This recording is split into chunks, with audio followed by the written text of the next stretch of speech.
Welcome to the Great British Mickey Waffle. It's the 1st of May show and time is ticking along, and some of the team are already on their first trips of the year. Others are just about to jump onto an airplane.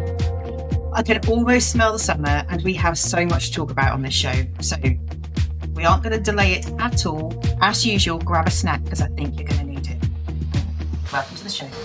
Now my wheels in motion and my windows open with the wind blowing in my hair. I'm driving down the highway, gonna do this my way. I can feel it in the air. Here I go.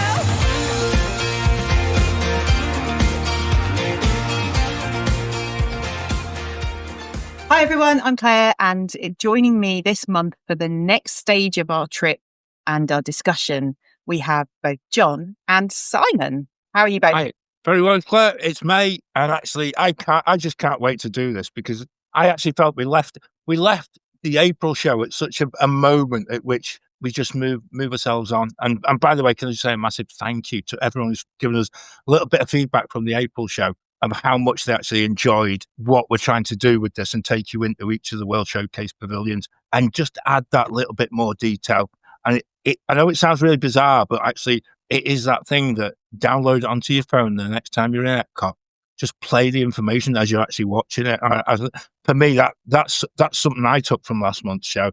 And I know one or two people have got in touch with me and said, "Oh, what a great idea." And they will make sure that they're going to do that on their next trip. So it's always good to know we're having that input as well. How are you, Simon? All good. Yeah. Don't know where the year's gone. It's racing by. 5 months in, still feels like January to me. Must be nearly Halloween in Orlando. Yeah. Surely. Yeah. A couple of months. Those pumpkins. Get Easter out of the way and then pumpkins are out. Yeah. I mean, obviously, we normally record just a little bit in advance of the beginning of the month, and I'm waiting for the halfway to Halloween announcements of the Not So Scary Halloween Party. That's true. Information and dates and things like that. That should be out fairly soon. So it's usually around the May Bank holiday weekend, I think, for us. So I'm keeping my ear to the ground. Can I also point out as well, Claire, because I know we have kind of two separate audiences, and I know many people, if you've been a long time subscriber to the podcast, some people are not aware that we do a live show on YouTube every Wednesday, but that has now been released as a podcast. So there are people who are actually putting the two together. So if you want to keep up to date, and we try to do an updated news section every Wednesday, so it keeps it out of the monthly podcast. It means that we don't obliterate the news because it's out of date by the time you listen to it on the 1st of May. So join us on a Wednesday and we'll keep you bang up to date with what's happening. That's it. The news now happens on a Wednesday. That's how you're doing it. But do you know what? In the last few weeks, there has been so much news and so many things going on. So if you haven't caught up with those shows, and I've had some really great feedback from people who perhaps had missed the Wednesday lives and then now get them as a podcast and actually really love consuming it that way. So we're really glad that we can provide you with a weekly podcast as well as twice a month, slightly longer shows. Although I think they're fairly equal these days. Yeah. Although the 1st of April was quite a long one, and we didn't get very far. So those of us who do listen regularly know that this show is due to be a continuation of our stroll the correct way around World Showcase in Epcot. No, that's just like a really firm. It's a way round that I've accepted for this scenario. It will, and it always will be the wrong way. So there we go. Oh no! You see, look, it's me and you two, and I'm kind of outnumbered, but I'm still going to be in charge. That's the end of it tonight. Last month, we only managed to get through Mexico and Norway, which didn't, it was quite a long show. We didn't get very far. So, and we weren't even drinking our way around. We did mention some beverages and some food, but there's plenty more to talk about.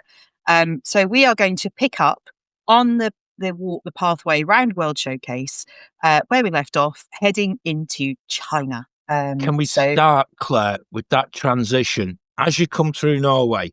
And actually, you've got to imagine that you have like a momentary period of silence, and then the background music changes, and it becomes quite beautifully Chinese background music. and you've got to keep listening for it because it's very subtly done, and you suddenly become immersed in it.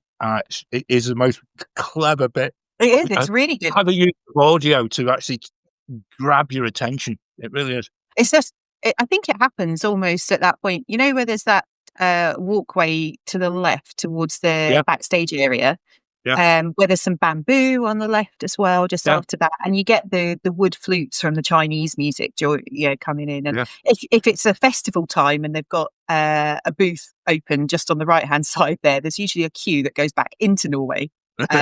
Or something from that booth. But yeah, you're right, John. Isn't that booth is always there now because it's always festival season. You just a different festival out. Always got a queue as well. Yeah, always. But yeah, I think you're right, and you become aware of that beautiful gate that you can see, and you can see the temple as you arrive into the pavilion. So I think one of the things for me is that China is a huge pavilion. It's much bigger than people, I think, first realise when they walk up the pathway, and you can see that booth on the right hand side, and you can see the sort of the bum end of the restaurant. You don't realise quite how far back it goes, how massive that temple is.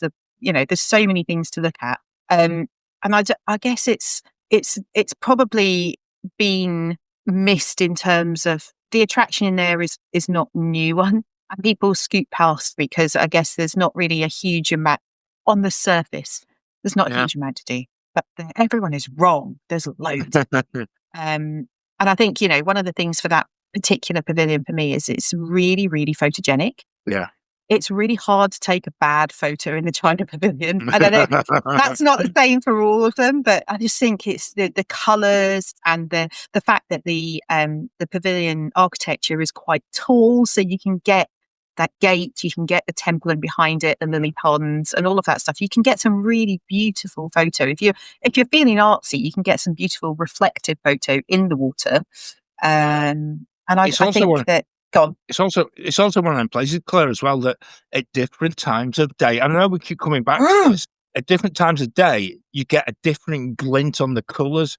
Yeah. And then you get to night time, and it takes like a completely different feel and different vibe.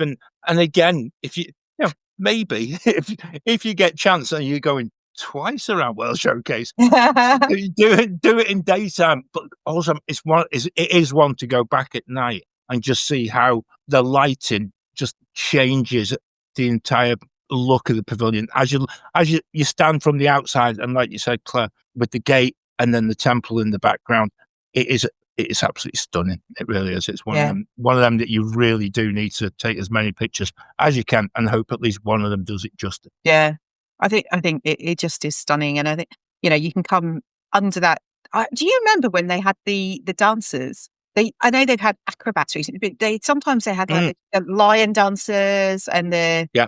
I mean, I can't remember when that stopped. Probably pre-COVID. It was about it was exactly them, and really. That added such an atmosphere to the place as well that in a way, you couldn't walk past it. Yeah. And I guess it dragged you in, didn't it? It's like 3 or 4 times a day they would have the lion dancers come out and then some acrobats, and they'd perform in that area just behind the gate, so you could get amazing photos of them and the temple behind it. They were really cool. They still have the lion at the Christmas, the holidays on the World Celebration. Yeah. So that's been since COVID. So yeah, during the holidays, they have the lion out dancing. That's so cool. That's so cool. So the whole pavilion itself, obviously there is the replica of the Temple of Heaven, which is, we'll talk about that in a moment. And then as you walk up towards the door of that, on either side of the walkway, there are 2 big lily pad ponds. And that's really interesting. The thing that I don't think I can try to remember when I realised this or when somebody told me. I think I was talking to a cast member and they were talking about the fact that in Chinese culture, the stillness of the water represents harmony and balance with nature. And that's why the water is still and it doesn't move. Whereas if you go to the Japan pavilion, and we'll talk about that in the future, the water is always moving because in their culture, it's about the flow of energy. So there is a reason why the lily pads and everything are completely static, and that beautiful stillness and quietness around the ponds. There are so many actually, particularly if you're looking at the temple, the one on the right hand side, there's a couple of really lovely stone benches around the outside of it that you can sit down and just have a moment of reflection. And that's not meant to be a Mulan pun. It really is a lovely, lovely place to sit and just gather your thoughts and think about whatever it is that you want to think about at that moment in time. Whether it's where am I going for the rest of the day, or actually what have I been doing today, and what am I grateful and thankful for being here in Epcot. So I just think it's a really lovely, lovely place to stop. Have you walked around the outside of that pond? It's one of my favourite parts of it, because actually I know people always get fed up when we say it, but you actually forget that you're actually within a theme park. And you actually, like you just said, you actually can just sit and you can just, if you're actually understanding of Chinese culture, you can see exactly what it's trying to achieve. And it's that complete sort of wellness part of it, where you can actually just take a moment and just be very thoughtful of yourself, and you don't get many chances for that. And Orlando holiday doesn't afford you that very often, A moment of well-being in a theme park. And you're just within the wonderment of the building, the water, and then the actual natural planting that surrounds you. And I actually feel it is so clever that it's one of them things that if you took a picture of it and showed it to someone, they'll go, "Oh yeah, it's all plastic, blah blah blah." But it's not, and it's real, and it's just like it is so incredible to actually see it in real life, and then you get an understanding of, again, I know we touched upon it in last month's show, things that are put there for a reason, and that a very deliberate reason that lots of people just ignore, and lots of people just think, "Oh well, yeah, that's just being as it's meant to be," but actually absorb it, and actually it's there to actually allow you to just be part of that whole culture and that whole Chinese culture. I think the one thing I always find with a lot of the pavilion architecture is it is a genuine replica. It captures the style. It's not just that it is supposed to be a sort of stereotypical part of Chinese culture. It is a genuine replica of the Temple of Heaven. It's from a known cultural icon in China itself. And I think that's something that lots of people miss about the vernacular of the showcase itself, in that it does represent a genuine kind of reflection of each of those countries in its architecture. And I think people miss the details of that, because I think some people genuinely they'll go for the drinks and the food, or they'll go for the attractions. They'll miss an element of what is within the pavilions that represents those countries. And I think that Temple of Heaven, the House of the Whispering Willows, that is the building next to it, I think that does represent a kind of real China feel to it. I think it's a really good representation. I think you're right. I think it's very, very easy to scooch past all that stuff and just like head straight in to, if you want to watch the Circle 360, or to go to the shop and look at the J or whatever it is that you're buying in the shop, and then just miss, for me, the whole background story. That whole it's the scene setting. If you were on the theatre, that's your backdrop and your scene and your scenery and your props to set the story. And I think that's how I kind of think about World Showcases. Each of those pavilions being the scenery and the props that tells you the story, that drags you in, that makes you understand that tiny little picture of where you are. And whether that, I know last time we talked about Norway and the fact that Akershus is an absolute replica of the castle in Oslo. This is the same. This is it's a small scale model, but it is the real replica of the Temple of Heaven. And I just think that people perhaps haven't understood that, they haven't been exposed to that information, or they're in such a rush sometimes to get to the next place, to buy the next drink, to do the next thing, that actually some of that story setting is a little bit lost in translation, maybe. And that's why I like going and sitting next to that lily pad pond. I just think that stone bench on the right hand side, there's a big, there's like a stone lion next to it, and there's something almost magical about that spot. And I don't know, it's because if you're sitting looking at the water, your back is to like a massive high bamboo sort of hedge. So you can't see anything behind you. You're almost like enveloped into this little corner. And And it's so peaceful around there. There's not a lot of noise. Not a lot of people bother to walk around there. So you're not having lots of transient traffic. You know, your feet aren't getting run over by pushchairs or ECBs. And I just sitting there, even just for, 3 or 4 minutes, is so refreshing and almost uplifting before you move on to the next thing. I'd encourage anyone just to go and have a seat for a moment. The concrete doesn't get too hot either. It's in a shaded bit, so you're not going to burn your butt. But I really love to. And if you do that, I think one of the words that came to mind for myself, it actually feels very spiritual, which you get. That's it. There's something weird. I don't understand what it is. And it's another places World Showcase that do. And when you sit there though, you then become you kind of, your eyes are drawn towards the temple, but then you're looking again at the detailing of it, the use of colour, and then the actual patterns that you begin to see. And I really do feel, I can't say this enough, you just have to just absorb it and actually realise, this is something that it is so special, and this is what it does set Epcot apart, just purely in that. And I just feel that the whole fact that it just has that Chinese feel. And if you've been to China, you actually understand a little bit more as to why certain things are where they are and things like that. And I just think it's what I really do. It's just, and we've not even got inside yet. That's the other thing. Yeah. So I'm not sure that I've ever had a spiritual moment in Alton Towers, Thorpe Park, or Six Flags. No, I don't think you ever would. No, I can't. You couldn't ever. And that's what makes it special. It really does. Yeah. So talking about the Temple of Heaven replica, obviously when you walk up those steps inside, as a top tip, sometimes or quite often you'll find Mulan in there as a meet and greet. And regularly there is very little queue. In fact, I've walked in there and she's been kind of tapping her fingers, thinking, what am I going to do next? And ended up having photos with it. I wasn't planning to go and meet Mulan, but it was a lovely meet and greet, and she had loads of time. And so Mulan is often just inside the temple on the left-hand side. But the thing about that temple is, for me, is a bit of a museo. I absolutely love the fact that it is a perfect acoustic. So it is circular. You can see the markings on the floor. If you stand in the very central spot in the floor of that first vestibule, and you whisper or you hum very quietly, it absolutely is the perfect resonance, and it will amplify the noise significantly. So we all take it in turns, because that's the kind of family we are, to stand there and we hum something.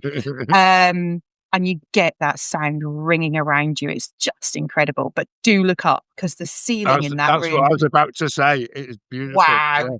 Yeah. I've got so many photos of the inside of that ceiling, because every time I go, it just takes my breath away yet again. Have you done that, Simon? Have you stood on the spot and hummed? Yeah. But I also find I get slightly disorientated looking up at high ceilings and trying to take it all in. I think these are some of the best examples of what Imagineering do really, really well. Yeah. And that's the way they study the detail and then recreate that. And I think that it's embodied the same animal kingdom, right? The attention to detail in Asia and the Nepal detail at things like Everest. That same attention to detail is quite evident where that has kind of been nurtured from this type of theme park idea. Yeah. Of the ultra realism and recreation of these is just done so well in these buildings in particular. I think the other buildings are great. There are other really good examples around the showcase, but I think the Chinese Pavilion, the attention to detail specifically in these buildings is some of the best in Epcot. Yeah, it would have been really easy just to do it as a facade without the interior, and you walk past the outside and then you go into the back of the building to go and do the Circle 360. But they haven't. They spent the time making sure that the inside and the outside are absolutely perfect. And that takes some bold decision making to bother to do that. It would be much easier to do it the cheap way. So you can go through there.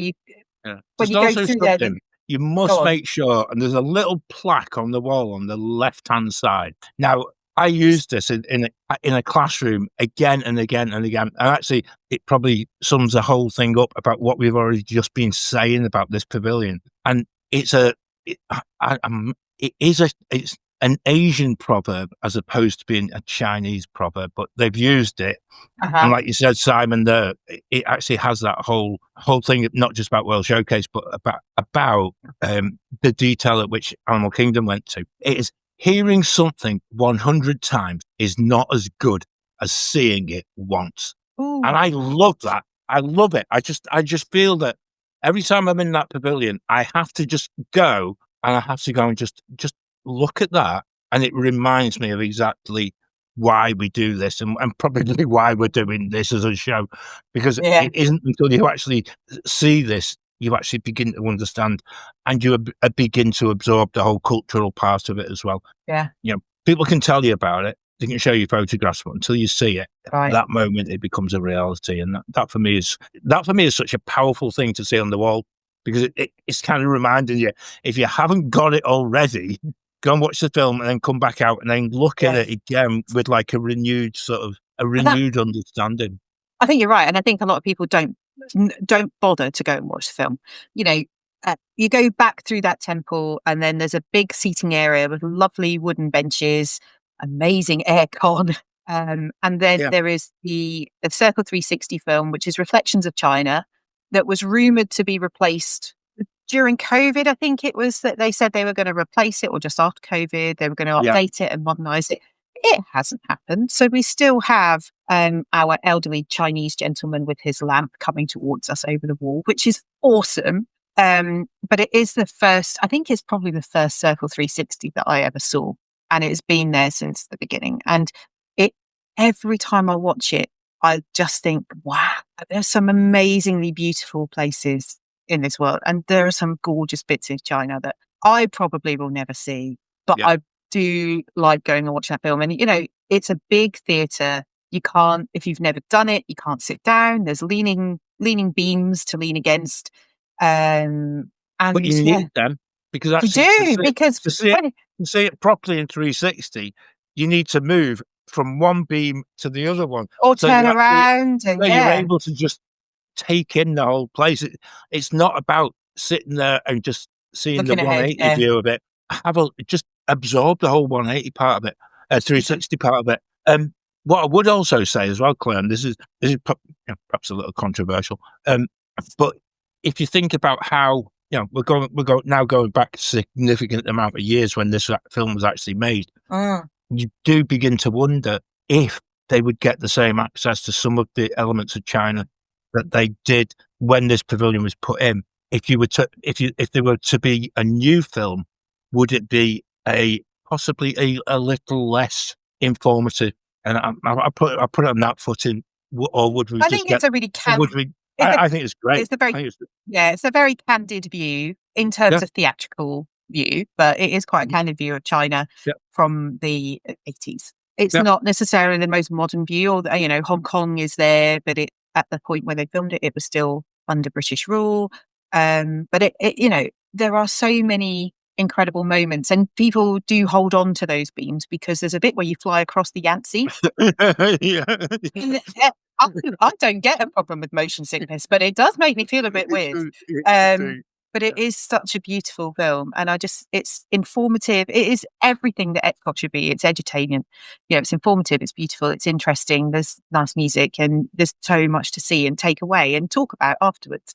And I think that's the bit that I would hope that most people would do. I almost think that they could do with an element of a guidebook or something for people to take with them around the showcase. I think that's something that is lacking now, because I especially think some of the details in the Chinese pavilion people wouldn't necessarily understand. They wouldn't get the animal references, the dragon and the phoenixes that appear in all the symbols that are represented on the rotunda.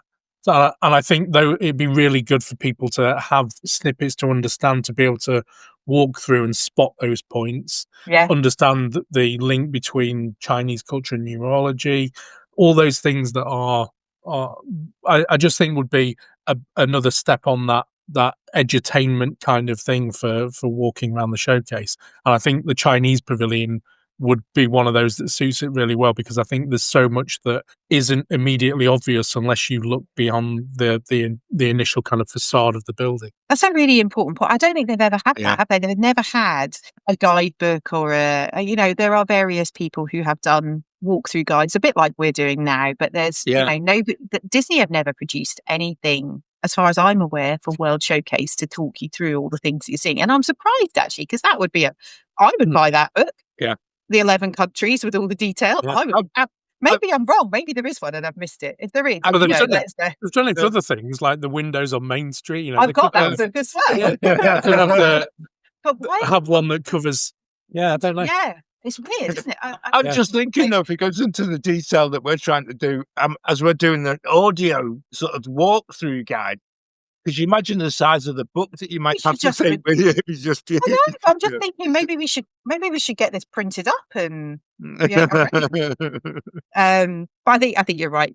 Those details that perhaps are not common to everyone, and the only thing I'll say you can do if you're not sure is to ask the cast members, because they will tell you so. And that's one of the things that I'm that annoying person who says, "Can you tell me about that? Why is that there?" And have always encouraged my kids to ask questions of the cast members around the details that perhaps aren't obvious, or don't understand why they're there. And actually, their cast members are there to share their culture, and they're really proud of it. That's why they're there working at Epcot, and they're desperate to tell you about it. So please just talk to them, have that culture, have that connection.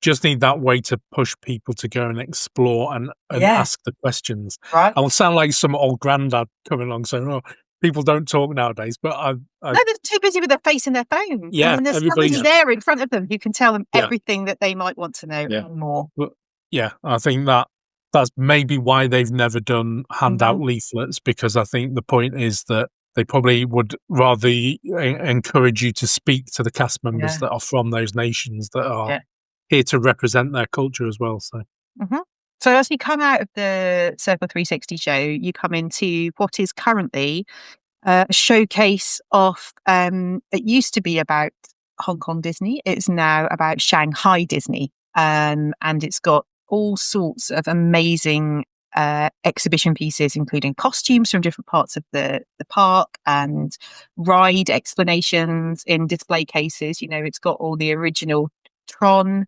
ride vehicles. For anyone that loves Imagineering detail, if anybody's got any of the books about Imagineering, these places are like the nirvana bit of where I want to be, is looking at the models and the designs, the drawings, the sketches of how things have evolved. For me, these bits are worth going into that pavilion alone to see Shanghai, and even before that, Hong Kong Disneyland. I think just seeing some of that material is worth it, just for a half an hour wander around all of that. So yeah, it's fascinating. I'd probably go in and see that before I'd go back and see the Circle Vision show. But it's good to really hang out in there, and you can spend time reading all the information, looking at all the different bits, and there's the stages of how things are created that have then either stayed in Shanghai or have been replicated in other areas of the world. And they have some really different things in Shanghai Disney, that because it is still very much a partnership between Disney and China. There's still quite a lot of control around how that works currently, and so looking at how they work in partnership is really interesting to preserve that Chinese culture within the world of Disney that exists. It's fascinating, actually, and I always go and have a look. I always like looking at the costumes. That's a bit for me.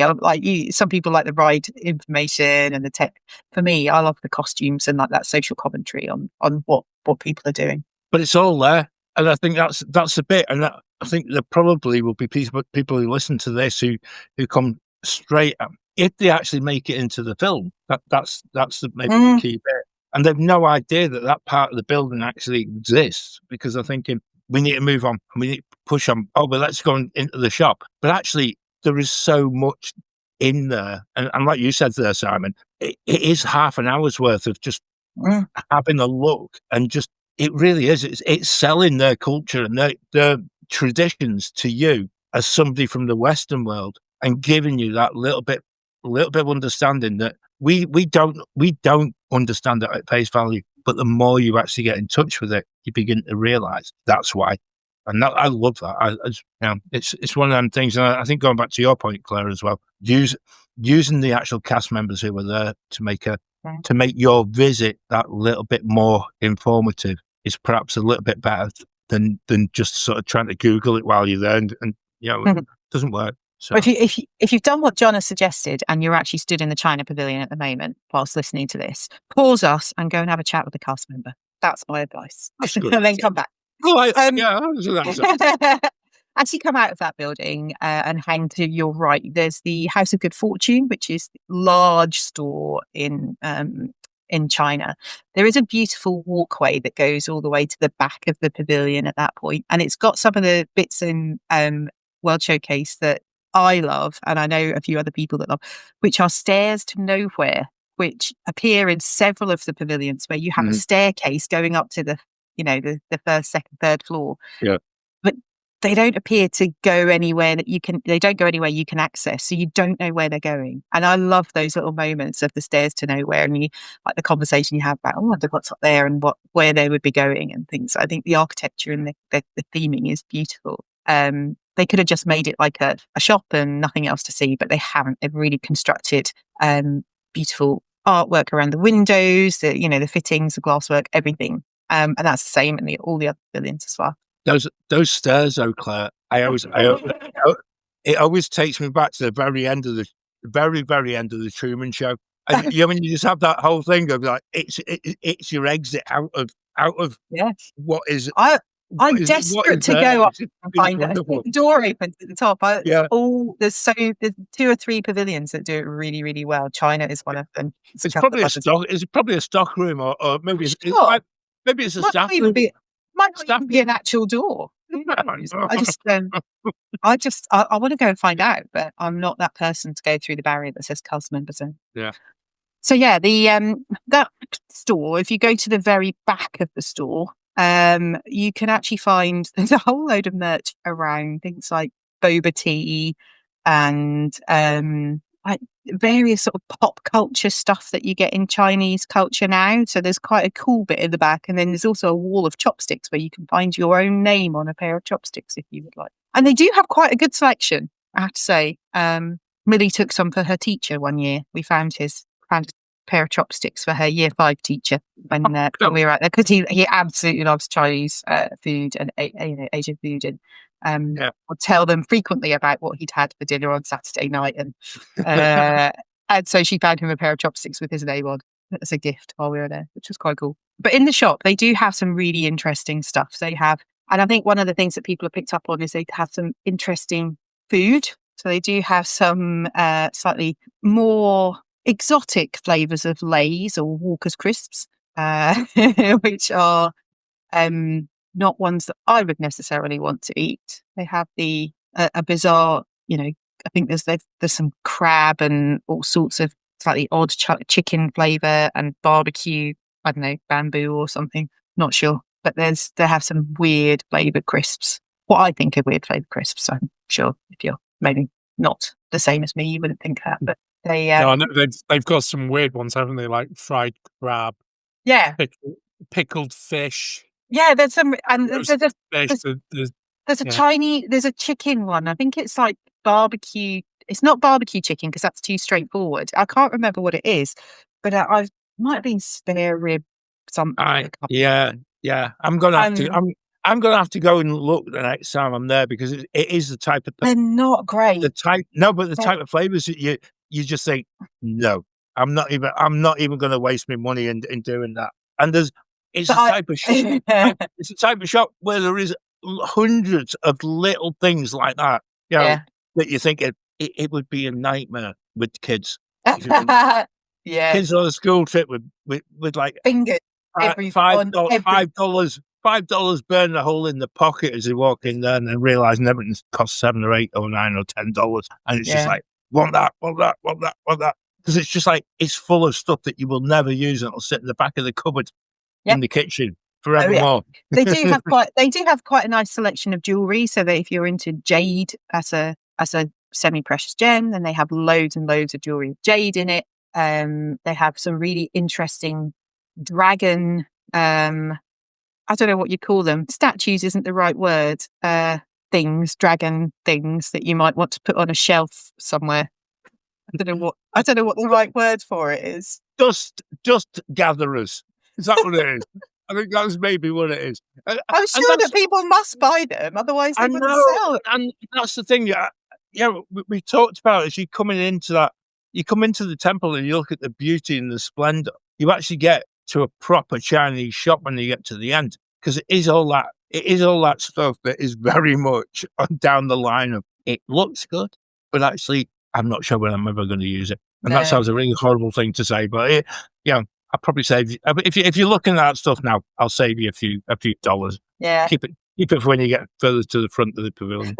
I think, there is a clothing area where they sell hanfu and like traditional Chinese clothing. If you particularly want to go and buy some of that, they also have a selection of like T-shirts and various things. They have some Mulan merch at the back in the kids area. There's like a kids bit where they've got toys and things. So that, there is a fair amount. I want to say Raya and the Dragon as well.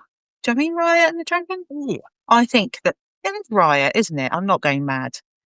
I'm going to check for you. Yeah, do, because I may have got that wrong. I'm pretty certain I haven't. Raya and the Last Dragon. Yeah, they have some. It is. It is. Look, and it is a Disney film, so that was the one thing. I knew I wasn't going mad.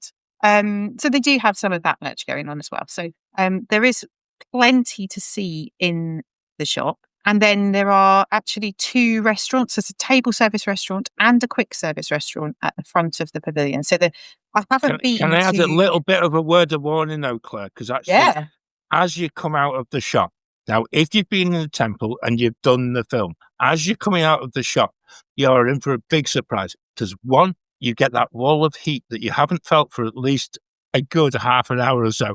And it suddenly becomes, oh my word. But you've been in quite a darkened place for a long time. It actually feels as if you're burning your retinas as you're coming out of there. And it's so sunglasses on time. Like we said for Mexico, as you came out of the pavilion, get the sunnies on, because it comes as a massive shock to your eyes. And then you get the restaurants. Yeah. So I haven't done Nine Dragons, which is a table service restaurant. Have either of you eaten there? Yeah. How was it? Go on, tell us your view. It was okay. I mean, it's one of those places that if you're used to Chinese food in the UK, you'll find this quite expensive, I think. Okay. Because if you find a good Chinese takeaway in the UK, I'd say lots of it is kind of equivalent. There's Cantonese type dishes on there that will be familiar, and then there's others that are more familiar probably to like the Panda Express style of American Chinese. So there's a mixture of stuff, but it was. I mean, we ate there over a Christmas period, so it was quite busy. But the food was quick and came out without any issues. There was no drama. It was very decent service. So the menu sounds appealing, so I would go back there because there's lots of things on there that would appeal to me. But it's just, if you compare it to some of your other options, I think that's why it often gets overlooked, is some of the other options in Epcot are maybe more exciting, more, especially for UK guests, right? They're not. I think Chinese food. I think you're hitting onto something here, because actually I think food-wise is absolutely brilliant, and it's a place that we've always said we're going to go. And when push comes to shove, the other options around World Showcase are so much better. Yeah. That we kind of decide, oh well, there's a split in the party, but then we go to counter service, and again that split in the party becomes even easier to deal with, because the kids will always choose the Chinese one, and I want to go elsewhere, and we'll come to that country eventually. But the actual quick service is absolutely spot on as well. Yeah. So the Lotus Block and Cafe, which is the quick service, is excellent. But again, cost-wise, is a massive saving in going for table service. And you're So I basically just called, yeah, using the same sort of kitchen anyway. It's the same area that you're yeah. in. So I don't I know. just pulled up the menu. Yeah, I pulled up the menu for the quick service, and I have to say that one of the adult portions is definitely big enough for two people to share. yes. The kids' meals at the quick service are a bargain, and they do a sweet and sour chicken, or they do like a pot stick as an egg roll meal for kids, Yeah. and they're like 11.50, something like that. And there is more than enough for an adult, and you get a drink with a kids' meal always.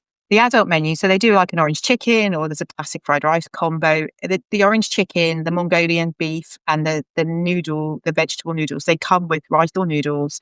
It's a huge, great big platter. It comes with an egg roll, and it comes with a fortune cookie, and they're like $16.99. Or $14.99 for the vegetable one. You know, they're really, really not expensive, and so definitely enough for two people. Unless you're a big eater, there's enough for two people. And there are chopsticks around about. There's soy sauce, there's chili, there's all sorts of, side bits you can add to your meal if it's not quite how you want it. That's where you see the difference, though, isn't it? The price for what you pay for the quick service.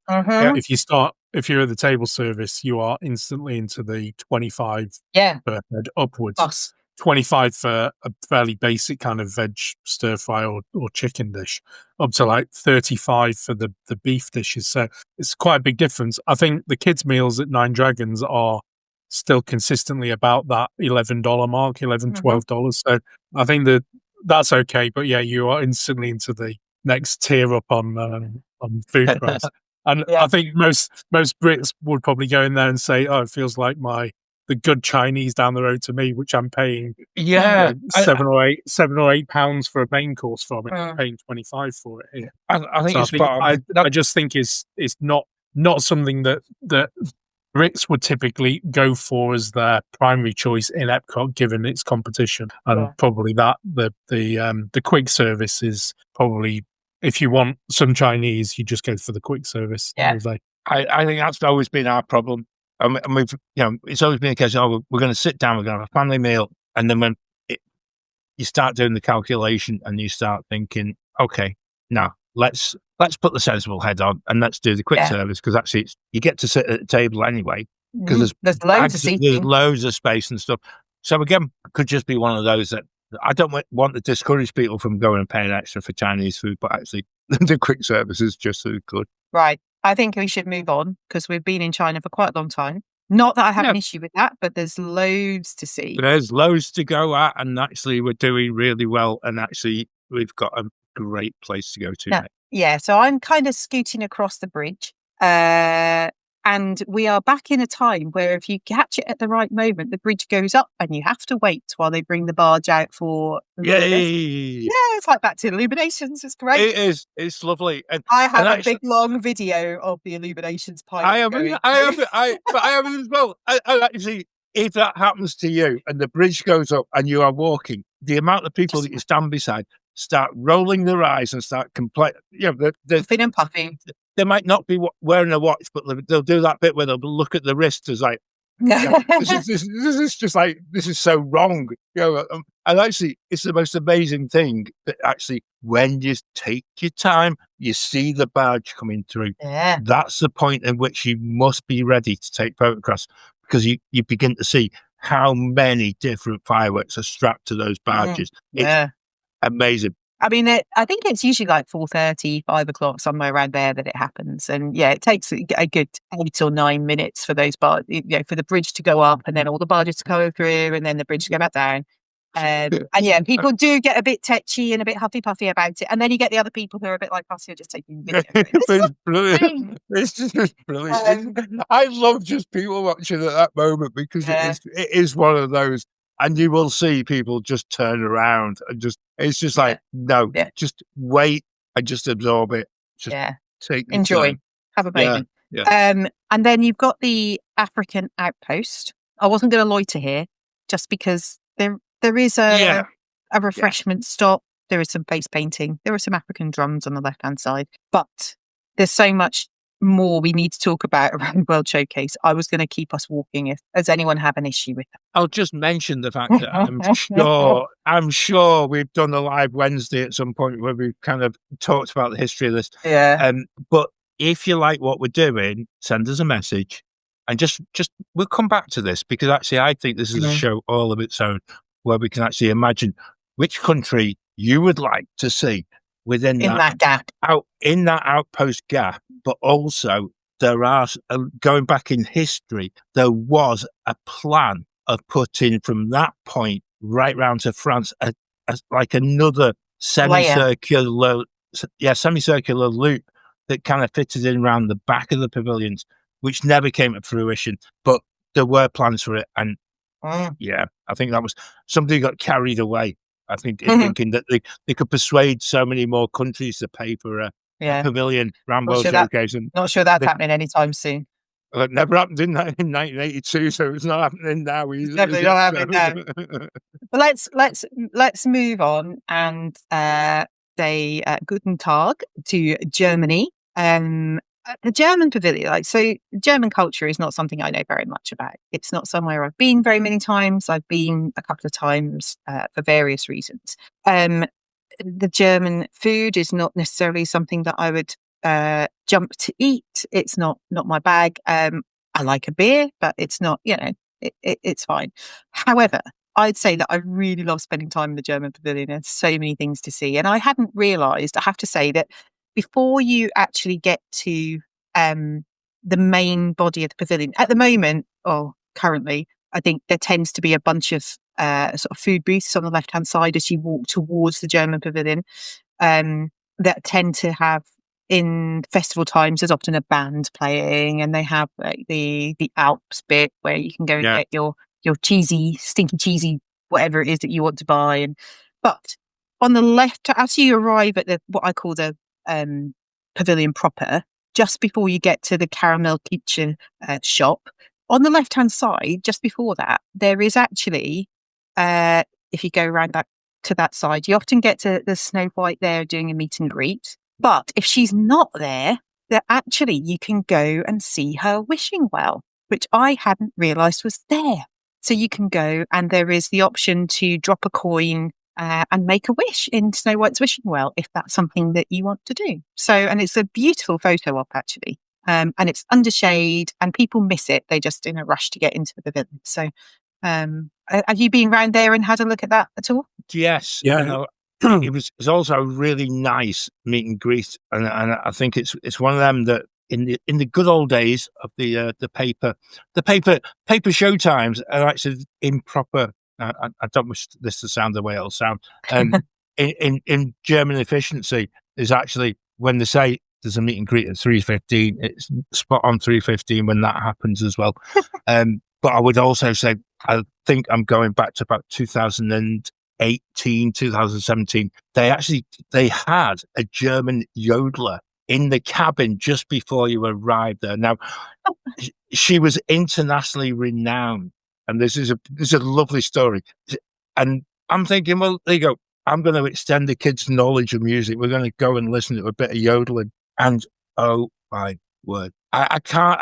If I put it down the lines of, it was like she looked like Dolly Parton on a bad day and having not had any surgery or whatever like that, or forgot to put the makeup on or whatever. And she was no yodeler. That's all I'm saying. It was just like it was one of them minutes. And you just think, oh, maybe why she's not there anymore. I've actually said I want to go and see this because she's a world famous yodeler. And oh wow! But you get the kids looking and go, has your musical taste just totally taken a nosedive, and we have to rescue that very quickly. So, but hey ho, we'll move on. Simon, go on, rescue me, please. So I think the German pavilion actually only captures quite a small snapshot of Bavarian Germany. Yeah. It's not it doesn't give like a wide view of Germany. Whilst they always say that it's the architecture is designed to look like different parts, it is very Bavarian to feel. I think that's reflected in its food and probably the little nods to Snow White as well. Yeah. But yeah, the music, the umpire music, it's pure Bavaria. Yeah. So the cheese and sausages and like it just embodies everything about Bavarian Germany, which lovely part of Germany to go to, and I think that's it's a good representation of that. I think the the one thing that when you've got to this stage back to the kind of back corner, it's missing an attraction, I think, in Germany. Well, it's got the Which is wall where the like- attraction got was the going to be wall. behind. You've traversed quite a way round from Norway where your last one was, and you've still got a way to go before you get to Yeah. something of any Yes. significance. I think it's one bit of the showcase where it could have ideally done with an attraction there, because otherwise, I think it is really about this. It's about the food and an element shopping. of and shopping. Yeah, There's loads of shopping in the Germany pavilion, and I find that it's really interesting because Germany doesn't strike me as somewhere that's a big shopping nation, but maybe I'm wrong. You know, Italians love to shop, and you know, but I was maybe it's something about Germany. But they have, you know, when you if you're coming that way round, so you got the caramel future store, and I know there are multiple ways of pronouncing that. And what do you normally buy in there? Are you a butter bar buyer, or are you something else? Popcorn. I think is it Ben who always gets the caramel popcorn, the Werther's original caramel popcorn. Oh wow. We usually get a bag of popcorn, but Do you? It doesn't often last that long because I've eaten most of it before I've left the top. I have never bought popcorn in there ever. Because it's like Werther's original it's like popcorn, sort of Butterkiss style. Yeah. That's what makes me think of the but it's cinema. way caramel better popcorn. way better than Butterkiss. Is it? Okay, maybe Yeah. I'll have to buy some. We always end up. So we used to always get like the caramel apple because they used to cut it up. They're now not allowed to cut the apples up, which is madness. But they will give you 2 plastic knives and tell you if you hold them together, you can get through the apple. So we end up buying because Millie loves it's like a Granny Smith apple, but then it's got this thick caramel coating on, and they are really delicious. And I can't bear watching her with this thing on a stick and it going everywhere. So they give us the plastic knife pairing, and you sit there and you try and find a wall and you're trying to cut through this thing, and meanwhile the knives are bending and going all over the place. What's the other thing that Zach Brown made me buy? There was some sort of weird cookie. It was good, but it doesn't matter what happens. It's always Zach's fault. That's what I like. And you go to things. He is the ringleader in a lot of stuff. Don't believe that he's, you know, nice guy Zach Brown. Yeah, he's the ringleader in all of this. I can't remember what cookie it was, but there was enough sugar in there to keep me, you know, I was practically diabetic by the time I got halfway through it.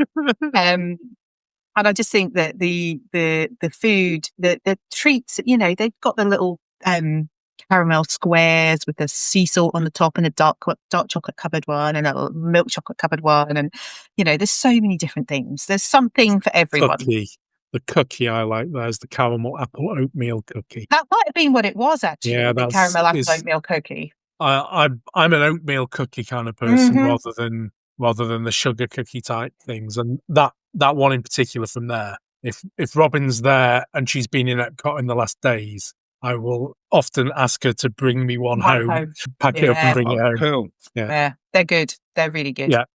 But yeah, so that's what I think is worthwhile. This is the thing you go to the German pavilion for. The caramel apple oatmeal is the Werther's stuff in there. Yeah, it's good. It's really, really tasty. But then you've got all the other shops. So you've got the Christmas store, which has got a very long name that I can't say, but it does also have Christmas pickles in it, which makes me giggle every time I go. And I always end up taking a photo. And the story of the Christmas pickle, which I don't know if that's a German thing or an American thing. I've never heard of it, where, you know, the child who finds the pickle on the Christmas tree gets an extra present.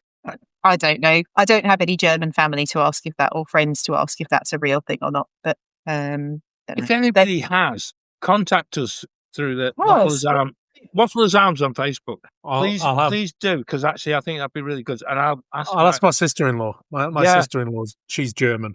I'll ask her. I don't remember them having a pickle on their Christmas tree. No. And I know that my brother and his 2 kids, they celebrate a mixture of German and British at Christmas. So they do the traditional German Christmas on Christmas Eve. Yeah. And then my brother's always waiting for his turkey dinner. He's always like, Christmas. He said, I miss turkey at Christmas. He waits a couple of days till afterwards. You have to have St. Nicholas Day as well, the 6th of December, where it brings all the sweets and the oranges, and definitely. They have the smoking man ornament as well over Christmas. That is like an incense burner. Yeah. Wow. And the sugar and rum that they do, where they Look at that. They coat a cone of sugar, ignite the sugar, and burn it into wine.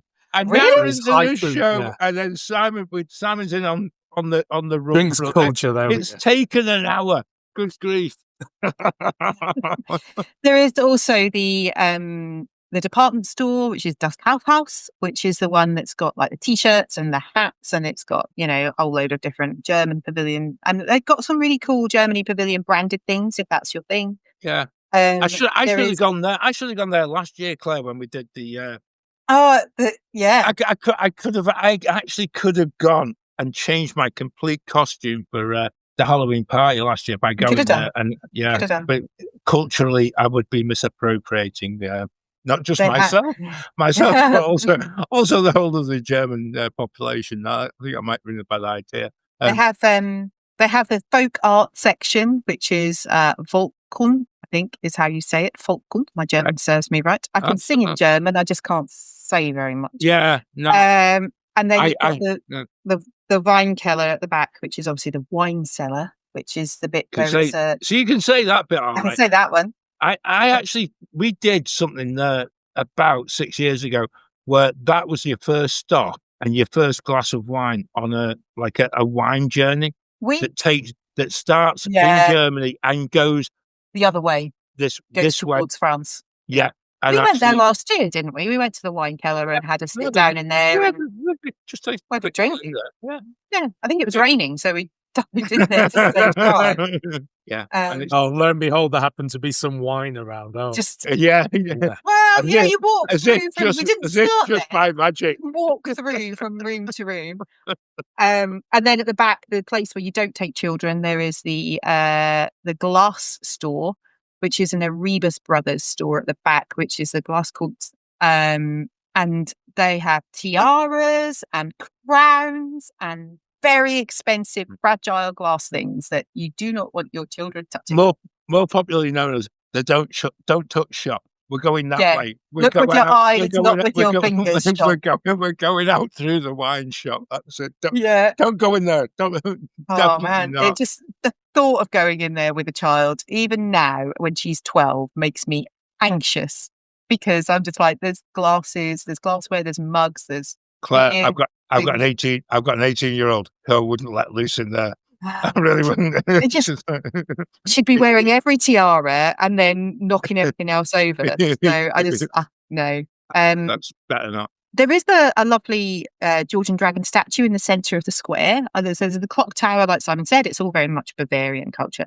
You've got the clock tower, which it's got a cuckoo clock, and then the little band come out when it.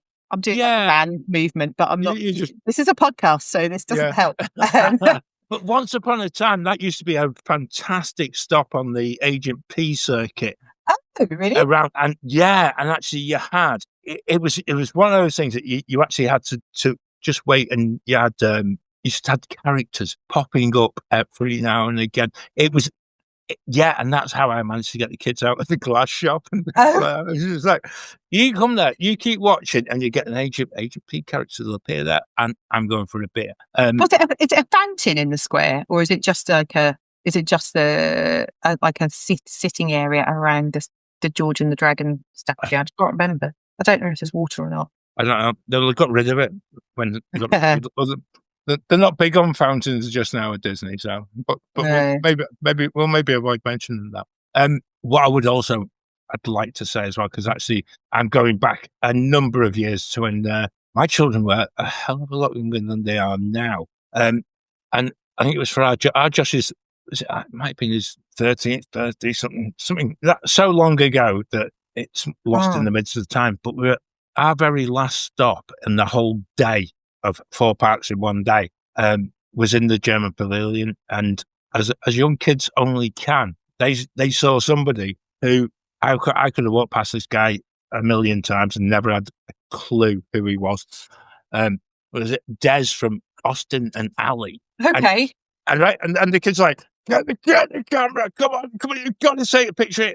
And I'm like, even now, apart from the fact that he's got, was it Sabrina Carpenter doing was it Girl Meets World and this, that, the other song, Take on the World, I think it was, wasn't it? But no idea who the guy was. No. But the kids, to this day, that was the highlight. Doing four Four parts. parks in a day.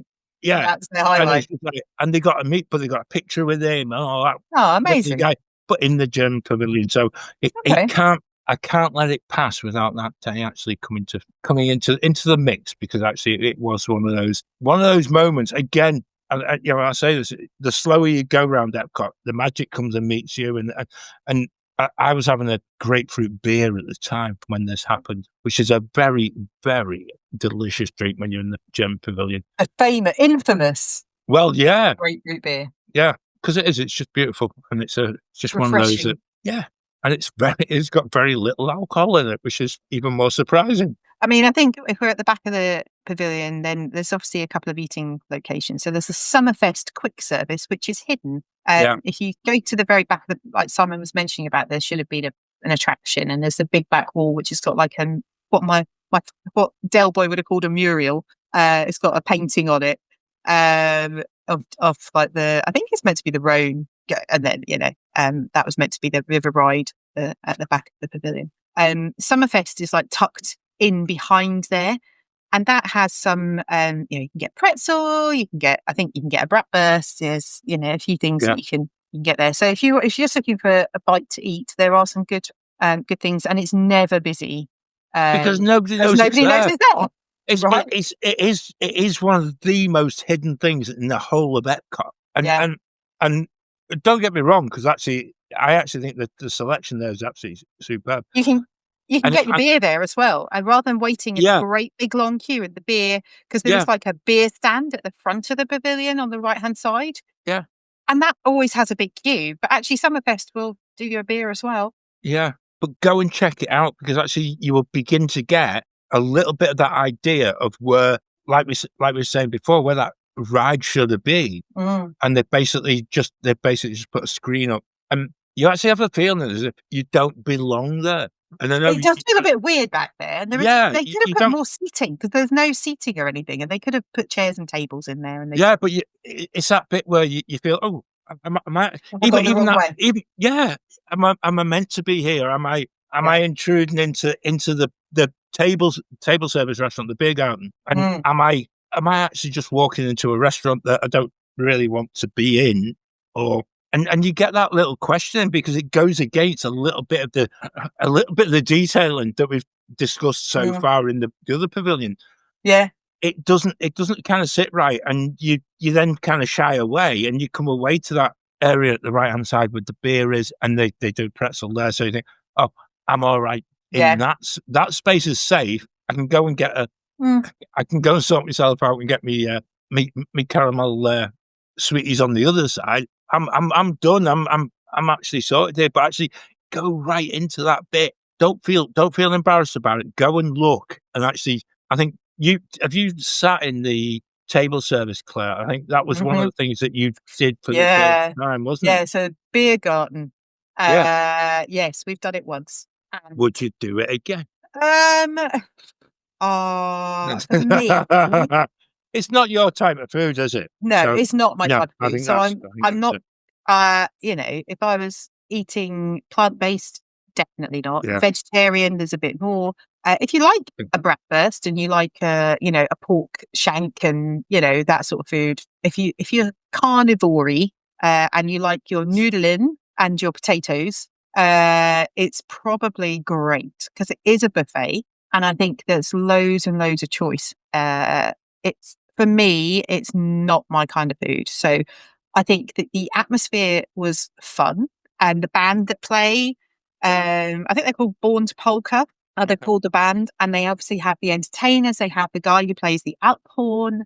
They have the bell ringers, and I believe there was some dancing at one point as well. I'm impressed with that, but I'm more impressed though, Claire, in all the years of doing this podcast. If somebody wants to replay the last minute and a half of what Claire's just said, Simon and I never giggled one little bit, right?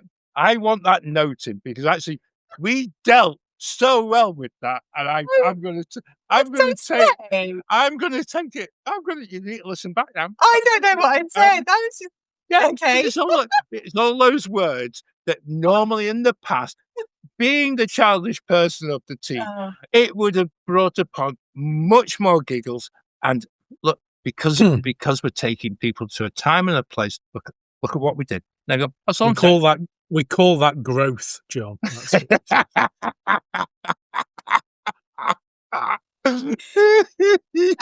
you. I have to say, in Beer Garden, though, the beer selection is really good, and you can get a half litre, or you can get a big litre Stein if you want to.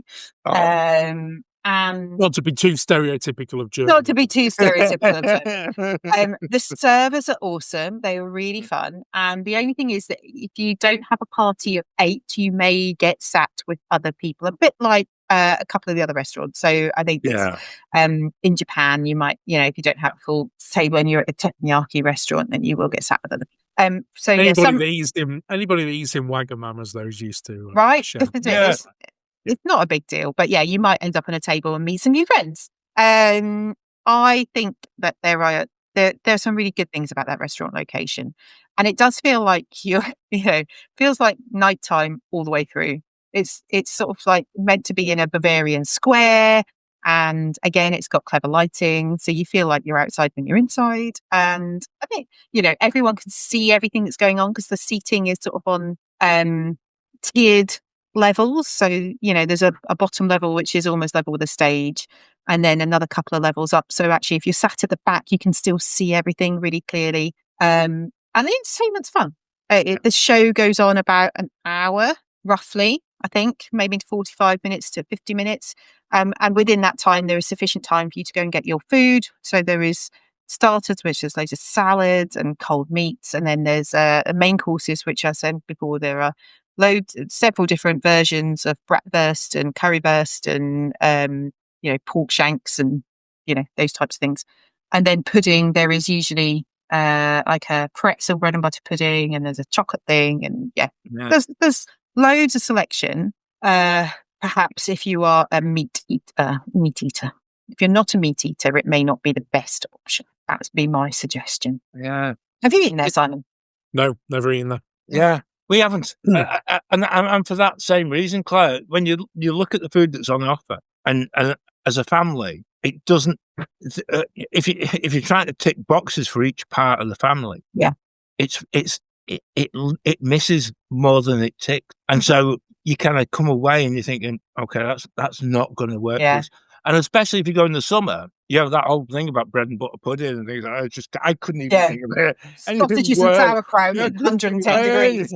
That's why it doesn't appeal to me. For the same reason, it feels like autumnal food to me. Yeah. Like winter warming, cozy food, sausages and potatoes. I think that for us it's a bit of a trick of the brain, isn't it? Yeah. And it's just like, and there's better options around World Showcase. But please go and have a look further into that pavilion, because actually not enough people do. We went to Beer Garden because every time we go, we try and do something new. We try and eat in a new restaurant, whether that be on site or off site. So we always try and not make a judgment, but we will go, and if there's somewhere we haven't been, we were like this year, we're already talking about going to somewhere that we've never been before at Caribbean Beach. We want to go and try out Sebastian's, because I've never been there. But there are so many different restaurants, and if you've not been to Beer Garden, it might become your favourite. I know lots of people that absolutely love it there, and they adore the entertainment. They think the food's amazing. There is lots of restaurants for a really good reason, because some will be more applicable and more favourable to others than others to different people. So give it a go if you've never been. I don't think the price is that bad. It's it's an all inclusive price. I think your gratuity is on top though. So when you come out of Beer Garden, there is still, sadly, the teddy bear shop is still closed. Yeah, which is the teddy bear that remains remains shut, which is a shame because they had lots of Steiff teddies in there and really cute things to buy. So that's still shut. And then, as we said, at the front of the pavilion, there is that beer, sort of like quick service sort of snack booth, which has usually got a long line because they've got beers and pretzels. And it tends to get quite busy round there, actually. Yeah. Corner. And at busy times, they put another beer cart out on the other side of the walkway. Yeah, and actually, the selection there isn't quite as good. So do make sure if you only ever get to one place, that place on the right, you get a full selection of the German offerings as well. It's a strange place in some ways. The other side of the walkway where they put that extra beer cart, there does have quite a lot of nice benches under trees. So it's meant to be sort of like a German park. So I've never seen any of the seating empty, and there's always people sitting there. But it's quite well. It's well shaded, Claire. Mm-hmm. It's well shaded. I think it's a nice place to stop. Yeah. And then, of course, as you walk past there is restrooms. So these are the first restrooms that you will come to after Norway. So between the pavilion and the train garden. So the train garden is a bit of a thing. I never really understood why the train garden's a bit of a thing. Is that it's just me? It's a bit strange, but people go mad about the train garden. I love but it. They absolutely right. You're one of those people. You love it, and you can spend hours watching these things going round. Yeah. I like it when there's a derailment. That gets me excited. But that's daily. It's daily. Yeah, but I love getting a picture of that. And again, it comes back to trip report writing, but the Great Railway Disaster of whatever year we've seen it, and it isn't so, but it's so the detail that goes into it, and I wonder if it's kind of trying to depict the bit of Germany. And I know where you said, Simon, of it being very Bavarian based, but trying to widen that into the bigger part of Germany and trying to show that there's more out there as opposed to it just being very Bavarian within the pavilion. And having travelled around Germany by train a number of years ago whilst interrailing, you begin to see some of those parts where it is a very, very friendly country, and you have the ability to meet a lot of different people from different cultures, different beliefs. But again, a country that's got it just has so much to share. So yeah, the train garden. Have you played the game Which Is Your House? So this is a game that was introduced to me by aforementioned Zach Brown and also Jason Knapp, which is where you walk along the middle walkway of the train garden area. And you pick out which is your property, which of the houses that you can see in the train garden is the one that you would choose to live in. Now, unsurprisingly, Jason chooses the one that's far away from any other people. Every single time. And they've changed a couple over the few years that I've been looking at this. It is a game we play as a family now. And pick out the house that we like. Millie, there's one which has got like a big wheel on the outside of a balcony that Millie quite likes on the right hand side. But yeah, they're all different. Every single one of them is different. So you can pick out which one you would choose to have as your house. Don't know if you've played that game. Next time you're there. I never have, but actually that sounds like something I'm right up for, because I actually love just that whole part of the park, and I love the fact that I think it comes from the kids being younger and being train fans and stuff like that. And, they can see why that there's, to have a train set in the middle of Epcot when you've got kids under 10 or boys under 10 in particular. And it's like taking the Thomas the Tank Engine stuff from home and then seeing it in a bigger gauge than it is at home. And it's that step forward and like, oh, wow, look what we could have when we go home. Can we have something like this? I'm like, no. Very quickly, no, don't even think about it.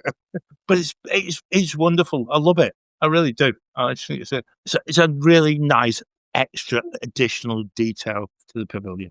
Yeah, I think you're right. I think it's fun. And some people will spend an hour looking at it and some people will spend 5 minutes. But do have a look, pick your house, share the picture of the house that you would choose. I think that's a great game. On the waffle results. Let's keep walking. So if we carry on round World Showcase and the promenades, we will get to we're still in Europe. We're going to stop at But- Italy. Before we start this, I actually think, going back to where we started this episode, the transition between Germany and Italy is such a clever one. Well, it doesn't really go through Switzerland, but you can kind No, of but, imagine but that it has does. that. Yeah, but it is so weird because actually the change is absolutely massive when you look at the different buildings and you look at the different layout of the actual pavilion. Mm. And when you think about the fact you take about maybe 50 meters worth of walking, Yeah, it's hardly anything, but it changes massively. And I don't know, maybe Italy paid a little bit more money to actually have the pavilion put in. I'm not quite sure, but it has that kind of feel to it, and that whole part, and I think that becomes very, very apparent as you're walking into Italy. I think the other thing to mention is that there is like a backstage door between Italy and Germany, just on the left before you get to the Italy Pavilion. And quite often, at certain times of the year, that is a good spot for a character palooza. You do get them there. So you might happen across 3 or 4 per characters all together for a short period of time. Some days, as they have a little character palooza meet there, where you can go and see some get some autographs and get some photographs. So it's quite a nice little spot. Yeah. But as you come into the Italy Pavilion, there are 2 sections to it. So there is the section as you're walking that way around on the left hand side, which is what I would call the pavilion main. But there is also the bit on the right hand side that people miss, and that for me is like the cool bit. Now, I don't know if you're aware, but the Italy Pavilion is based on a mixture of Venetian and Veronese architecture. So lots of it looks like Venice, lots of it looks like Verona. Yeah. And it is a mirror image of what you would see in St. Mark's Square in Venice. So if you were to look at the bit that looks where the Campanile is, so you've got the bit on the left-hand side, which has got like the pinkish tiles and then the little the pillars. So that's a copy of the Doge's Palace in Venice. Yeah. And then the Campanile next to it, which is the tall tower. If you're in Venice, it would be flipped around the other way. So the Doge's Palace would be on the right and the Campanile on the left. So it's a mirror image, and that is specifically in true Disney style to balance out the temple in Japan so that America looks central. So if it was the other way around, There we go. it was the correct way around, architecturally, it wouldn't sit symmetrically and it wouldn't look quite so nice. So they flipped it and did a 180 mirror image of it. So, artistic license totally taken at that. I like that. And I think that the bit on the right hand side, which I think people miss, which is the lagoon side, is there's 2 or 3 little bridges with some raised platforms and steps, and then go down to the water's edge where there are some gondola, and there are the stripy posts, which is what you would see in Venice at the edge of the water. You can get amazing photos there. I was about to say that, but also sunset. Taking photos there. But also, if you want to take firework photos, Mm-hmm. and and again, you need to have a camera that can actually deal with having 2 things in focus at the same time. But I did spend one summer in particular where that was my go-to place for firework photos, purely because you actually have something in the foreground, and then you're looking at that bigger, deeper shot as it's coming. It's very difficult to take a decent picture there, but it's well worth the effort, and it's well worth it's well worth the time. But during daytime as well, it is again another place to take some really good photos. And I must admit, last year it's a one photo. I actually had the photo pass there, and it's probably one of the worst pictures we had. And when he was taking it, I'm like, hang on, it just didn't feel right. And like when we saw the picture, I'm like, no, didn't do it for me. You can get some great photos, like get kids sat on the steps with the, there are don't get in the water. There was that bloke a couple of years ago who got in the water there. What an idiot. I wouldn't get in that lagoon if you paid me a lot, let alone jump in for social media. But there are some really lovely spots there. We can get really amazing pictures, especially at sunset, because the sun comes over the Canada Pavilion. It's set like bright oranges and pinks over the Canada Pavilion. You're looking straight across there. You can get some stunning golden hour shots there. And actually, often in the evening, that is fenced off. They have private events there. People get married up there. They have their wedding receptions there. That is the place in my dream that I had before my friend Anna got engaged. That is my place in my dream where their wedding was that part of the Italy Pavilion. And Anna said thanks very much if you're going to pay that for us. And I was like, yeah, maybe but not. in my dream, I had a dream about a week before they got engaged that was going to happen while they were there on trip, and that was the location of their wedding. That was where it was going to be in my dream. So it's not where they're getting married, but it is quintessentially Venice, though, isn't it? I mean, if you've ever been to Venice, it's so lovely. You get to that part of Epcot, you actually you basically put the two places together in an absolute instant, because it takes you there. Just there's a lot of steps. Just like in Venice, there's a lot of steps going up and down. So and in the main part of the pavilion, on the other side of the walkway. So the first shop that you come to is El Bel Cristallo, which is the one that's got the perfume. It's got the Ferrari merchandise. It's also got some really cool Mickey Mouse merchandise, which is the Topolino, which is what they call Mickey in Italy. And some like Vespa, like Mickey on a Vespa and stuff like that. It's really cool, some of the stuff they have in there. It's very specific. And there are some very expensive Italian things if you want to buy expensive Italian things. On the left side of that shop, I tend to stay away from that side of the shop and just go to the right, which is where like the Mickey Mouse and the Italian ears and things tend to be. But it's quite a fun shop. And they do have like some Ferrari t-shirts and things. If that's your thing. If that's your F1 team of choice as well. Like. Absolutely. Yeah. And then if you walk through that shop towards the back, they do have a section which has got Venetian masks, so the China masks, ceramic masks. They're really expensive, like mad expensive. I was just saying. It's probably cheaper to fly to Venice and buy one than to buy one there. They're crazy money. They're nice to look at. Don't touch them. But I don't know anyone that would buy one there. I'm sure, as I said earlier on, I'm sure people do buy them. Otherwise, they wouldn't bother selling them. It is very classically Venetian. They do have, Carnevale where everyone wears them, and it's great. But yeah, they're proper money for what you're buying. I wouldn't. Yeah. And then when you come out the back of that shop, that's a second place that I want to mention, the stairs to nowhere. So as you come out the back of that bit where the masks are, right in front of you at the back of what is Tutto Italia restaurant, there has a set of stairs going to an upstairs area, and there's like a little walkway, and the stairs go up to the walkway. But I want to know what's upstairs. I want to know what's up on that walkway. Because they look amazing. And you kind of think, if there's a photopass photographer, could they take the barrier out of the way and get some photos on the stairs? That would be really nice. I've never seen anyone do that. I think they probably could, but I don't know. It's one of those moments of sort of architectural scene setting that looks amazing. And tucked away as well. It's not in an obvious place. Yeah. Now, the obvious bit here is we're going to talk about food, isn't it? Because actually, if you go into Italy, you are, apart from talking about the drinking part of it, but you are definitely going to be talking about food.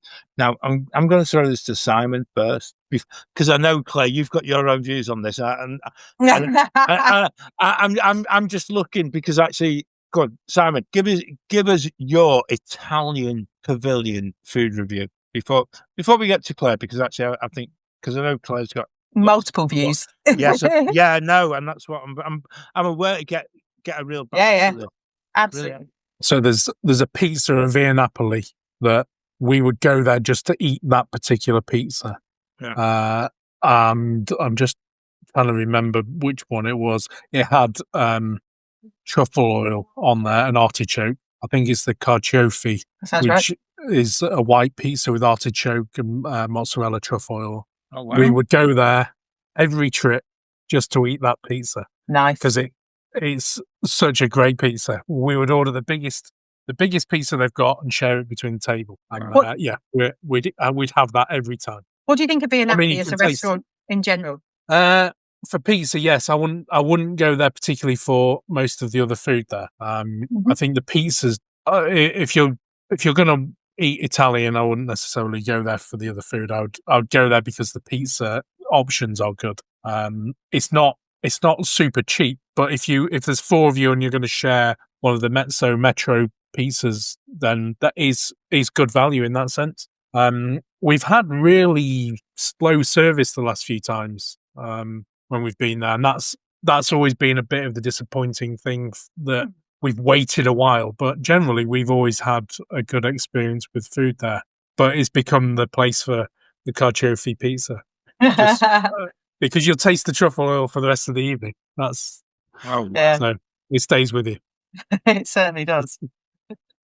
John, have you been to Via Napoli? Yeah, and I'm trying to. The food was absolutely spot on. The food is absolutely incredible. But again, we had that same experience. And I'm probably talking a longer time ago, probably 7 or 8 years. But the service was a bit slow and a bit sort of. It was one of those that you're thinking, hang on. There was a lot of managers looking at the service whilst we were there. So it was that bit where they knew there was a problem, but evidently they've not figured a way of actually fixing it. But the food's beautiful. I mean, to be fair, John, that experience sounds absolutely bang on traditional Italian. Yeah, and that's the thing. If we want things to be as they are meant to be, then that's how it happened. And actually, you can't say anything about that, because actually, with everything being freshly cooked, why we could actually sling this the other way and say, well, if you want that sort of mass produced on your table within 5 minutes, then you can get that, but you're not going to get it properly made from scratch, and you're not going to have that beautiful pizza that it's well worth every single minute you're waiting for it, because it is something that when it arrives, it is you realize there's love that's taken in actually creating it, and there's a massive choice on the menu as well. So even if you're not further away from the Disney pizza. Yeah, and that's the thing. I can't. I don't know. It's one of them things that you're in two minds. You're within Epcot. You want to move on quickly, but actually, no. It's Italy, and if you're in Italy, it's a family meal. You actually need to again grasp the whole cultural part of it, and actually understand that if you want food that tastes Italian, then it takes a little bit of time. But soak that up and enjoy it. So for me, Via Napoli is probably one of the most authentic restaurants that I think probably exists in World Showcase. Having been in Venice a lot, and obviously Dan's family are Italian. There is something about Via Napoli that feels very, very Italian to me. Not just in terms of that authentic slight slowness in terms of service, but when the food comes, it comes and you need to eat it. But the way in which the restaurant's set out, it's got a high ceiling. It's got big sort of long bench in the middle, which is a place where you can get a massive party together at the bench, or you'll share it with another couple of families. And the noise level in the restaurant is something that I know some guests can complain about because of the high ceilings, and it's got like hard surfaces. There's wooden chairs and tables. You do get a lot of acoustic noise bounce, and there is shouting, there is calling, there is, you get the happy birthday song and all of that going on. What you hear is the hubbub and noise of lots of family meals going on. And that is absolutely how any pizzeria appears on a Friday night in Italy. If you go at 7:00 on a Friday night, that is the noise level you're going to experience, because a pizzeria is a family restaurant. It's not somewhere that you're going to go necessarily on a date or as a posh family meal. So that exuberant noise and that buzz of atmosphere and like that bit, for me, it feels so Italian. And then you've got like the chefs at the end making the pizza dough and throwing it and all of that. It doesn't necessarily happen quite the same way in Italy, but you've got your wood-fired pizza ovens, and you're getting fresh food that is cooked there, ready for you. It's not pre-prepared. It is not coming out of the freezer and going into the oven. And with an imported flour and water. Right? You're right. Yeah. So it can't be any more Italian. It's got Italian people. Yeah. It's got Italian. Yeah. And the atmosphere is. And the atmosphere and the decor. Yeah. And it would always be my choice for a table service on the back side or back end of the showcase. Backside of World Showcase. I just think That a that t-shirt. I think out of all of those around there, Yeah. I don't think there's anything that compares to the quality of what you get there. Yeah, as you say, that like the service might be slow, but weirdly, that like you say, it feels Italian. Yeah. It's hard to explain, but I think it feels Italian. Yeah, How it they're does. just kind of nonchalant about Right. It's not dismissive in the way that the French serve is dismissive. It's No. kind of like No. we'll come to you when it's ready, when we've cooked it for you. And that's okay. That's the expectation. Can we flip that really quickly to Tutto Italia, where I actually feel right. which I actually feel is it has that French kind of there you go. We're serving you this, that'll do. Yeah. I don't have a lot of good things to say about No, I don't either. And that's a really bizarre other than the thing about- restrooms. The ladies' restrooms in Tutto Italia are awesome. They're some of my favourite ones around World Showcase. We'll come back to restrooms again. They have marble walls and floors, which look amazing. But Tutto Italia it's I have to say, I don't think it's very traditional. It is very much American Italian. Yeah. I think that's why we need to we need to push this whole thing. If you're listening to this, you want to be part and parcel of authentic feeling and authentic eating, then Via Napoli is the place. And if you're planning a trip, please put that in your planning notes, because I actually feel it's one of them things that if you from the UK, if you go into a really good Italian restaurant, it has that vibe to it. It has that noisiness. It has that hustle and bustle. Yeah. Because I love it. Because it's a good restaurant. And Via Napoli has exactly that, and I think that for me is always a thing where if you have to talk that bit louder, you have to. And everyone does, and then it gets doesn't matter. It becomes part and parcel of it, and actually, it's a fabulous experience. The one thing is that I know that they've got like a pizza window outside. They have. I don't think that pizza is the same as what they serve in the restaurant. So people that might go to that window thinking they're getting Via Napoli pizza, they aren't getting the same as what you would get in the table service. Good call. I know some people have been and had the food from the window and gone, I don't think much of the pizza from here. And it's because they're not getting the full, they're not getting real Via Napoli pizza. Yeah. So book a table and go and make that your showcase restaurant, because I think it's worth it. So and it's good value for a family of four. Like $60, is it, for a pizza for four? Massive table service. Yeah, I think that's reasonable. Even if you went, get salads and stuff to go on the side, I think that is still a good value. But it's difficult. It's difficult to describe, though, Simon. Is the fact that this isn't just like the pizza that you would buy if you went to like a normal pizza express and stuff like that. This is a proper massive pizza that it will take four of you to actually demolish it. And they put it on a stand on the table because it's too big to fit on the table. It's like the kitchen sink of pizzas. Just going back to Tutto Italia, I've been to many a restaurant in Italy, and I have never ever seen a Caesar salad on any of the menus. Surely it's a Mexican salad, isn't it? Caesar. It came from the Caesar Hotel in Mexico. The only thing that makes it slightly Italian is someone's put some anchovies on it, because they tend to put anchovies on everything. Yeah. But I just think that the menu at Tutto Italia for me is so inauthentic. And looking at there's spaghetti, there's gnocchi, there's lasagna. It's a bit more Olive Garden, but really expensive Olive Garden at that as well. $25 for some spaghetti. I just think is. I would say the quality of Olive Garden is better as well. Yeah, and I don't rate it, and I think that the atmosphere in the restaurant, maybe it's more geared towards the American audience than the British audience. I don't know. It's certainly not somewhere that I would choose to go and eat.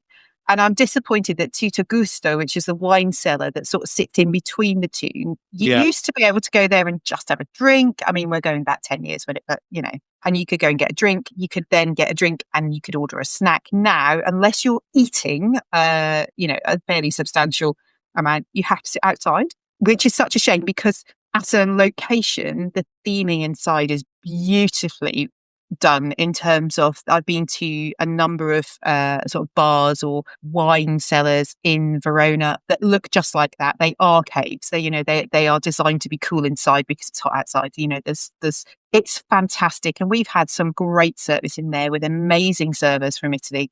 And spent hours amount.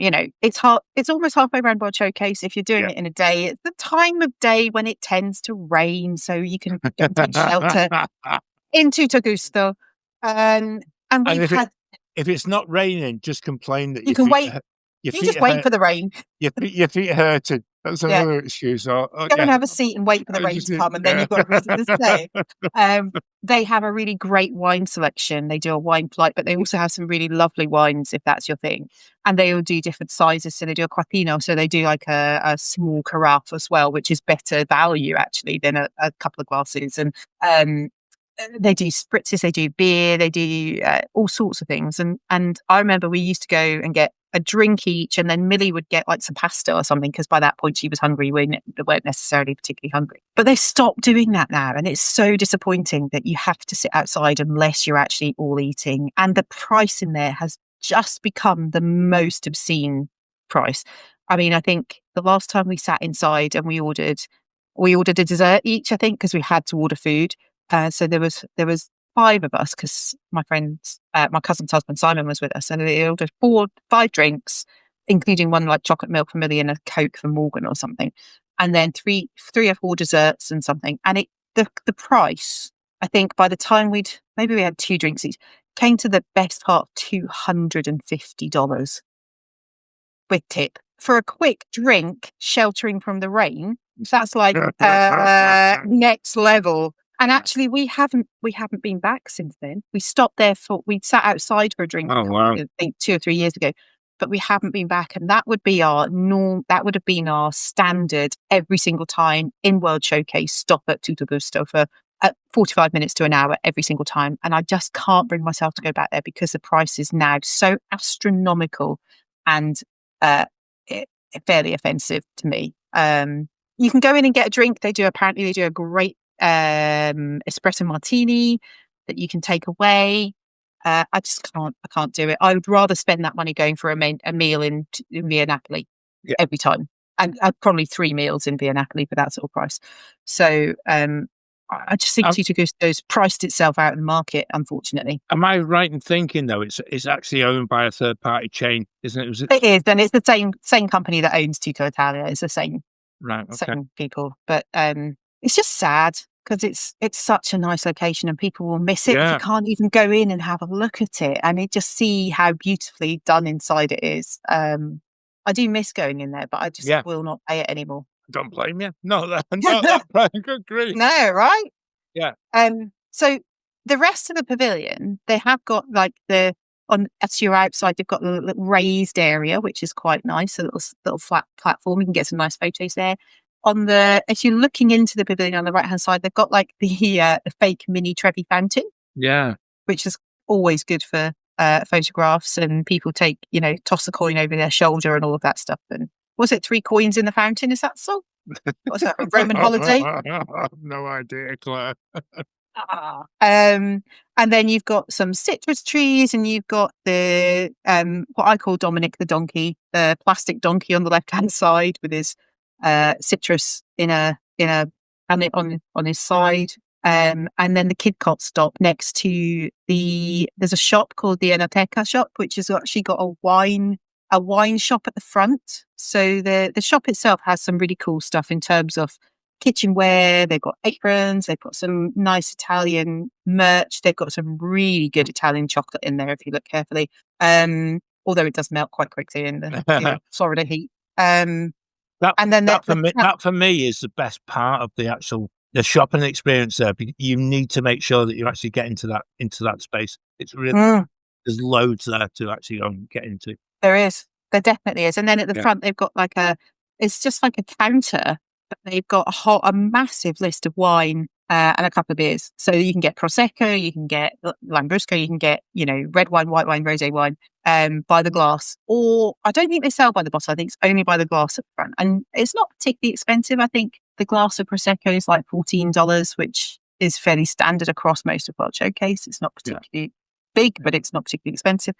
And people miss that, so they go to there's another wine stand which is out the front near like the gelato stand, the gelato booth, the gelato which is now a permanent sort of brick built thing. It used to just be a stand, and there's now like a prosecco stand at the front. But if you go inside the shop, you get to them much quicker, and they're very nice. In terms of entertainment, Sergio and his whistle and his football. Yeah. He's very loud. Yeah. And I can't leave it at that bit there, Claire. I think that's probably we'll quit while we're ahead on that one. Have you watched? I have to say, we tend not to stop and watch. We tend to keep walking. No, it doesn't. I don't. It's one of them ones that, oh no, it's him. Right. We'll come back. We'll come back in a bit when he's finished. The kids love him. Yeah. You know, if you've got, he gets a big crowd, and you know, it's all good fun, but not necessarily my thing. Disrupts your peaceful wander through the Venetian Gothic architecture and looking at the planting and landscaping, and Sergio comes out with his whistle, and that's it's time to leave. It's time to leave. Right. It's definitely. I check your times for when he's not there. Probably is better. Because going back a few years, they actually had there was like flag wavers and things. I'd forgotten about the flag wavers, and that was and actually, when you think why, but then you see it, and actually it's a bit like sort of synchronized swimming with flags, isn't it? Yeah. But again, it is an Italian thing, and I must admit that. About the flag wavers. They used to go on that like raised central area. Ceremonial flag waving. Yeah. How very Italian. As you do. And I think there's the bit that I like that people miss is if you go into the shop, and when you're walking through the shop, if you're walking from the back to the front, if you go when you get to the front of the shop, if you go to the right, you've got the little wine bar bit. If you go out of the door on the left, there's a tiny little square there, which has got like lovely painted tiles on the ground. There's a couple of window sills you can sit on, and like there's like almost like a sundial or something in the middle of that little square. And it's completely hidden. And I love that little corner. It's really shaded. It's cool. If it rains, it's actually quite sheltered. I actually really like that. And it's between there and like the back of the gelato shop. It's a really nice little corner, and there's nice detailing around the architecture. So do check that little bit out as well. Have we done Italy? I think we probably have. Now. Yeah. And we're actually left. Gonna need to sit down. Gonna need to sit down to just and a nap. The pizza. You just sit down in a nap. Yeah, and the 2 pints of Peroni or whatever. Yeah, the Moretti Rosso that we've drunk. Yeah.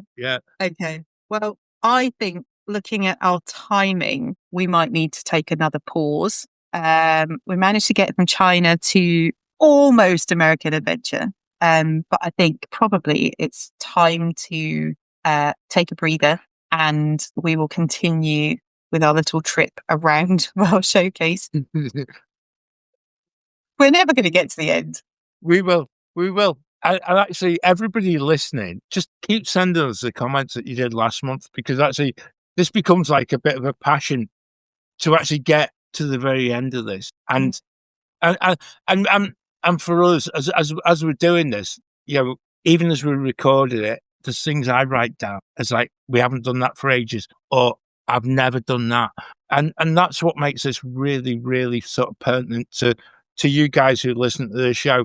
It's because we're not just, we're sharing our love of a place that we feel so passionately about. And we hope that comes across on the podcast, because as we go into each of these pavilions, it really does sort of ring true as we're talking about them, of just how much detail and how much, I think, Simon, you said before, how much incredible Imagineering has gone into these places to start with. And we need to recognize that. And, if you listen to that, then that's even There's better. that one thing, the one thing tonight that I didn't think about was that there's an expansion gap between the German and Italian pavilions. Yeah. And it's then when you think, you look back at the list of what would have been going in there, that was the pavilion that never appeared was Switzerland. Yeah. And you think how well thought out that would have been in terms of country to country proximity and adjacency. Yeah. Would have been spot on. or even that flow from country to country. Look at that little Matterhorn ride. That little railway trip between Germany and Italy as well, as you just seamlessly use that Swiss things they could have done. Swiss So it's a railways. journey for us as well. Brilliant. It's a journey of looking at things that we might have forgotten, or it's wonderful. A good way to reminisce of trips gone by as well. Yeah, absolutely. I think it's just so much fun to talk about this stuff, and you know, how often do you sit and talk about all the things in each pavilion that you love, and that you get the opportunity to go, what about this, and what about this, and to hear what other people love. And you know, we all go, we enjoy walking around, and you know, we probably don't ever talk about it between ourselves even. So it's quite nice just to have that opportunity to share the things that I like with you two, and then to hear the things that you know about and you like. So I'm learning.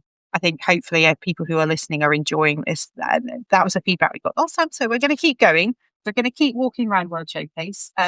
It's probably going to get there take... by Christmas. Well, I was going to say, it might take her till 2026. Yeah. Like the fourth rail bridge. We'll get to the end. We'll need to start again because there's so much will have changed by the time we finish. It is a bit like that. And it is fun. And it does make us hungry and thirsty every single time. Yeah. And this is before... I could murder a cocktail now. That espresso martini was just... Campari and Brits. Oh, I've got Campari in. That's dangerous. That's a Negroni time. That's where we are at this point in time.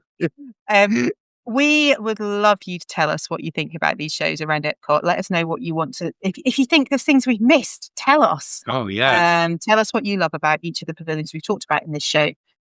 Next time we will carry on, and we'll get around a few more countries, hopefully. But in the interim, keep up to date with all we do at the Great British Mickey Waffle. As John said, we do have a show that comes out we're live most Wednesdays on YouTube. It might be a little bit different, but people are on trips. But those shows go up on a Friday, and you'll appear in your feed. If you like and subscribe, they will automatically appear for you, and you can enjoy them.